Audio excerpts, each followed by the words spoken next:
Hey, good morning. It's Patricia Murphy. Happy Labor Day. Seattle Now team is taking the holiday off, but we're leaving you a little gift in the feed. It's a bonus episode from the KUOW podcast, Seattle Eats. On it, Seattle Times reporter Vinh celebrates the magic of summer cuisine. Reflects on the best bites and slurps of the summer with Rachel Belle. She's a cookbook author and hosts the podcast Your Last Meal and the local PBS series, The Nosh. While Labor Day may feel like the end of summer, it's not over yet. And Rachel also have some places you should try before the fall weather rolls in.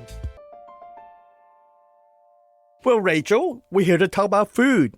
You love food. I love food. But the difference is I just love to eat. You love to eat and cook. You even wrote a freaking cookbook. That's right. Summer food means different things to different people. Yeah. For some, it's a cold salad. For others, it's firing up the grill.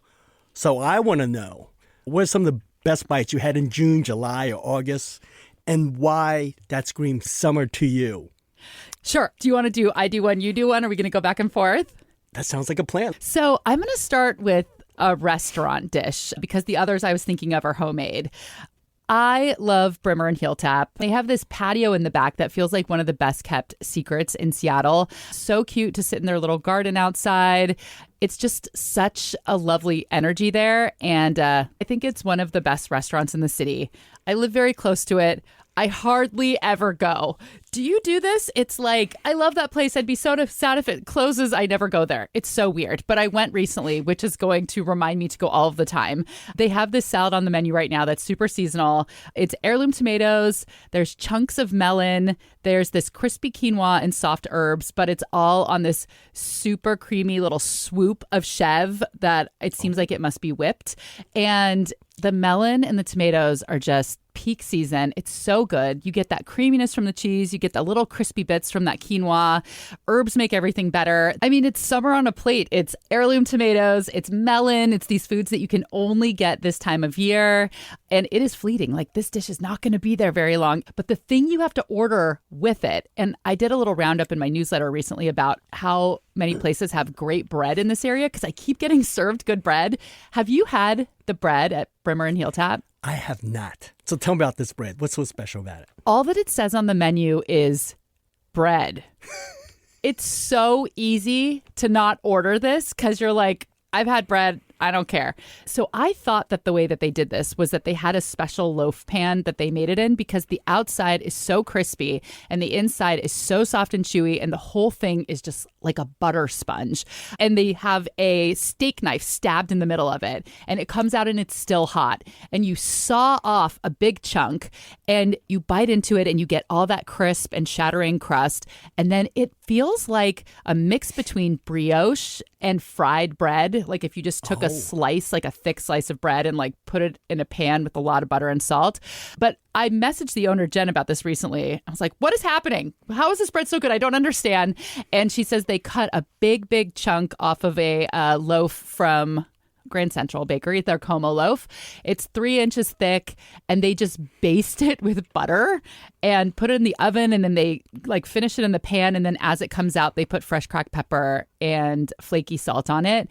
And it's one of the best chunks of warm buttery bread I've ever had in my life. What made you order the bread? Because like you said, on the menu, it just says bread. That doesn't scream, wow, I have to get this bread. To be honest, somebody else ordered it against my will. So now I force the bread on other people every time I go. And it's really good with this salad too, because of course, if you have tomatoes and you have melon, then you have this juice that is like running all over the plate. And so you can slurp it up and sop it up with this bread. It's kind of perfect. I mean, actually, if you're not super hungry, just going and getting the bread in this tomato melon salad is enough for dinner. Oh, I love this. Bread as a sponge. Bread as a sponge. They actually call it the butter sponge at the restaurant, like behind in the kitchen. That's their nickname for it. Oh, now I gotta get it. I'm not a salad person, but I will eat bread with butter and salt. Mm-hmm. That sounds delicious. It's so good. Okay. All right. So that was a salad from Brimmer and Heeltap in Ballard. And let's stick to Ballard. I am going to pick my favorite, and I'm going to go with a place called Marea, a Mexican seafood restaurant inside Fair Isle Brewing in the Ballard Brewery District. Have you been? I've never even heard of this place. I begrudgingly coughed this one up because it is so packed already. The line is absurd. Huh. So you got to get there when they open at 5 p.m. Otherwise, a lot of the items will be sold out by, say, 6:30. A lot of people get there before 5, and they just wait in the beer garden or the patio. Because when you're in the beer patio, you can see the kitchen. You can see when they get ready to open the door. And there's a mad dash to get to the front of the line. I can't believe I haven't heard about this. And that's the problem. There is no sign of this Mexican seafood restaurant. It is just says Fair Isle Brewing. And you just got to know that these guys are making the food. And it's mostly ceviche and seafood tostada. It's hard for me to give you one specific dish, Rachel, because it rotates daily. And you actually want this to happen because it's all about raw seafood here. So it's whatever the fresh catch of the day is. So you go one day, the tostada could be ahi tuna or hamachi, which is two of the choices you often get. And a third wild card tostada could be albacore, octopus, scallop. And it's matched with often salsa matcha or something citrusy. And it is great. It is one of the best things you can get, I think, in Ballard, actually in the city now. And it screams summer to me because it's not cooking, right? It's pretty much assembling like raw seafood on a tostada with some sauce. It's just light. It's just fresh. It just screams summer to me. Even though it's a Mexican seafood restaurant, they do a lot of flavors from different regions. They do seafood tostada with flavors from North Africa and Spain and Peru and even Korea. I had a scallop and tuna tostada with gochujang, spicy cucumber salad, and sea urchin aioli with some peppercorn. It is so good. Like I said, it's hard to name one tostada, but I would say just get whatever seafood tostada is on the menu of the day. If you come late, you don't have a choice. It's whatever they have left over. That's how they roll. I am so excited about this because that is exactly the kind of food I want to eat in the summer and actually all year round. I already love Fair Isle. They specialize in saisons. They're one of the few breweries in the entire country that uses wild yeast, where at some point they actually went out into the forest or wherever and brought back plants and extracted the yeast and let that, become what they used to brew beer. They were known for their burger. That was actually really hard to get. I had to go 3 or 4 times before I was able to order it because that also went fast. Right. But it was a very kind of meat-heavy, Frenchy kind of European menu. So I had no idea that they switched into ceviche land. They did.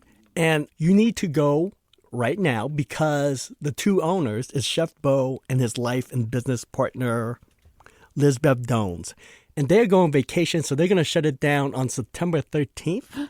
And they won't be back again till the end of the month. But you definitely want to hit it. It's every day except they take Wednesday off. So that's the one day they don't do the seafood tostada. This is bad for my schedule. I come back from vacation on September 13th. Why are they doing this to me? Well, you got to go before September 13th. Okay. That's the way to go. And again, I should tell listeners, listen to me on this. Trust me.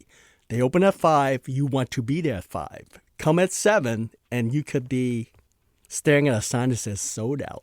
I thought you were going to do a little rhyme. It's like, come at 5, you'll be in heaven. Come if you will not if you come at 7. No. I'm working on it. There you go. So that was the seafood tostada at La Marea, the hot spot inside Fair Isle Brewing.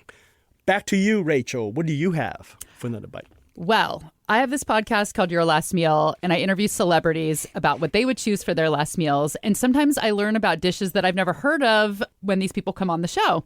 And I had Iron and Wine on, which it sounds like a band, but it's actually one person, a man named Sam Beam. It's not a whole band called Iron and Wine. It's just him.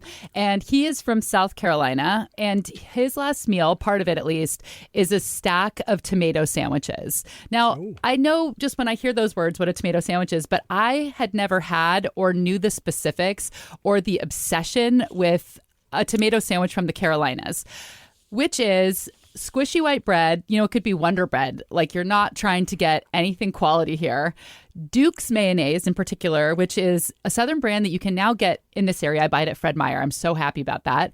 And then the best tomato that you can get. For me, I wait till the end of the summer when my own are ripe, which it can be until September. It is just so painful waiting for these freaking tomatoes so I can have my sandwich. And I like heirloom tomatoes, and I like them to be orange. Mine is very specific. So you take the squishy white bread, you put a very thick layer of Duke's mayonnaise, you put these thick slices of tomato, then I like to put some flaky salt, Maldon usually, and then the juices of the tomato intermingle with the mayonnaise to make this kind of aioli. And it is so hard to explain. It makes no sense how the sum of these parts taste so good. Like, this is not something you make and you sit down. It's like, we're going to eat this now. You stand at the counter and you make it and you eat it. You make another one and you eat it. I like them open faced because I don't need that second piece of bread getting in the way of my tongue hitting the tomato. And also then I can eat more of them because I'm not filling up on that second piece of bread. Oh my God, I just went into a coma. Get the smelling salts. My mouth is watering. I want one right now. The simplicity is what makes this so craveable. Yeah. My epiphany, Rachel, is like when I went to Italy, I think in college, and I went to the island of Capri, and that's when I just fell in love with the flavor and the taste of just fresh tomato. And it's just salt. So I get your sandwich. Thank you. I totally get it. Well, in this country, unless you grew up with a garden, I think most of us were used to eating only grocery store tomatoes, which are not good. And I grew up not liking tomatoes at all. It wasn't until I was 28 that somebody fed me a sun-gold tomato off the vine that I realized, oh, this is what a tomato is supposed to taste like. So sometimes I'm still surprised that I love a sandwich like this because it goes against most of my life of really thinking that tomatoes are bad and gross. Okay. So, Rachel, I will see your tomato sandwich and I will raise you a watermelon slushy. Ooh. I'm going to throw you a curve. It's going to be a drink for one of my best bites. Best slurps. Best slurps. There you go. So, the drink I'm thinking about is at Radiator Whiskey. They started in Pike Place Market, but they recently opened in Ballard. Radiator Whiskey, if you have not been, is whiskey forward. Most of their drink menus are like, I would call it brown and stirred drinks, a lot of Manhattans, a lot of Rue Carré, boozy drinks. And only in Ballard can you get this non-alcohol watermelon slushy. So I request from the bartender, hey, can you please put mezcal in my drink? Oh, I bet that's good. It is delicious. Do you know if there's anything else in it besides frozen watermelon, maybe sugar? Better than sugar, agave. So It's watermelon, it's agave, I believe it's lime. So it just cries for mezcal. And if you never had mezcal is like where Islay whiskey meets tequila. It has this savory, smoky note, so like Barnyard Funk.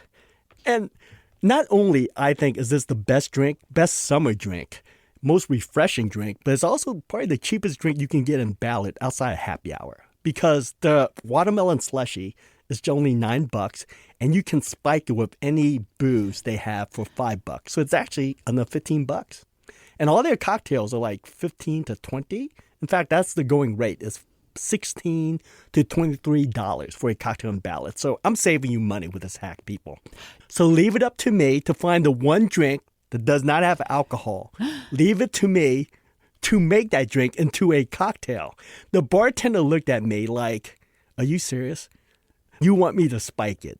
Rude. I think that that's going to become a permanent menu item, honestly. I bet he's going to try it and be like, oh, that guy has a point. That's very good. So back to you. What is your third pick? My third pick, since it's my last pick, is dessert. I think besides tomatoes, the best thing about summer is berries. And we are kind of right in the thick of berry season. Last night, someone brought over a bunch of huge blackberries, raspberries from their bush. Like if you go to the farmer's market, berries everywhere. And so I made a pie that I was going to say the best pie I've ever made, but I realized I'd only made 2 pies completely from scratch. Wow, that's 2 more pies than I ever made. For those who haven't heard, your oven is filled with shoes. Yes. Comes up a lot. It does. That's true. I do not bake, so I don't use my oven. The only pie I ever made, Rachel, was a Frito pie. And I didn't even make the chili. It was just like leftover chili, and I had Frito, and I had potato chips, and that's what I did. But sorry, I'm filibustering your pick. Yes. So As somebody who cooks a lot, who is not intimidated by project cooking, somehow I have been intimidated by making pie dough. But I found the perfect recipe, and it is in the book Pie School, which has been on my shelf for a decade, but I just hadn't really used it before. It's by a woman who happens to be a friend of mine named Kate Lebo. She is a pie maker. She is a poet. She is an essayist. She's won awards for her writing. She's judged pies at some of the biggest state fairs in the country. And her book not only has amazing recipes, it's the instruction that she gives that is so great, because I think with something like making pie crust, it's less about the ingredients and it's more about the technique. And the style in which she walks you through it makes it so easy to understand. So I made her rhubarb raspberry pie. Wait, you said raspberry, not strawberry. Not strawberry. Oh, I'd never had it any other way than rhubarb strawberry. If you're somebody who really loves rhubarb and you want that tartness of the rhubarb, I feel like the raspberry allows the rhubarb to still shine through and stay a little bit tart, because raspberry can have like a little bit of tart notes instead of the strawberry coming in and bringing all of this sweetness. I actually prefer it to a strawberry rhubarb pie. So I made this pie. It was so freaking good. She has 3 different recipes for pie crust in her book, and I went with the all butter recipe. Oh, wow. And how was the crust? It was so perfect. It was flaky, but not where it kind of crumbles, into dust. It was like that perfect, very tender, flaky crust. I mean, honestly, it was the most perfect crust I've ever had. Wow. Yeah, it's excellent. All right. Rachel, for my third pick, I'm going to take us north to downtown Bellingham. The place is called Carnal. It is a meat-centric restaurant. Beef ribs, hell, even the French fries is seasoned with beef fat. It is, for those who have never been, I think one of the best restaurants north of Seattle. The menu is so fatty rich. I know that doesn't scream summer, but the reason I picked this place, because recently the owners put this place up for sale. So there's a good chance, the new owners will have a new menu or change the concept. So you really should go while it is still under the same ownership. It's not the kind of food you eat in the summer, but it's just delicious. If I had to pick a dish there, I would say the beef ribs are excellent. But we need to talk more about this in terms of what restaurants mean. And this is a great third place for the community. It's an anchor for downtown Bellingham, and hopefully it stays alive. So I would encourage listeners, if you get a chance for a day trip or a staycation, go to Bellingham, check out this restaurant while it's still under the same ownership. Great restaurants. You're going to love this. That's the beauty of the Pacific Northwest. You can eat soup in the summer. We've got some rainy days. We've got some cool nights. It's not so hot here all the time. So one day you can have your cold watermelon slushie, and then the next day it's pouring and you can have beef ribs in Bellingham. Yes, and they even have a patio. So there you go. That's my summer hook. Go to Bellingham for this patio restaurant. Okay, we have ceviche, we have tomato sandwiches, we have cold salads. We're washing it all down with a watermelon slushie. Looks like the making of a great picnic or potluck. I'd come. I mean, if you're from around here, it is fleeting. So go out and enjoy all of these foods before they're gone and we fully transition into cold, dark autumn and winter. That was an episode of Seattle Eats with Ton Vinh. It's a food podcast from KUOW and the Seattle Times. If you want to take Ton and Rachel up on their recommendations, we'll have those restaurant names in the show notes. Find more episodes of Seattle Eats in the KUOW app or your favorite podcast app. Thanks for joining us this Labor Day. The episode was produced by Claire McGrain and Brandy Fullwood. It was edited by Jim Gates and Trevor Lensmeyer. The Seattle Now team is Caroline Chamberlain Gomez, Vaughn Jones, Brooklyn Jamerson Flowers, Andy Hurst, and Paige Browning. Greg Kramer does our theme music. Seattle Now and KUOW Public Radio are members of the NPR network. I'm Patricia Murphy. See you tomorrow.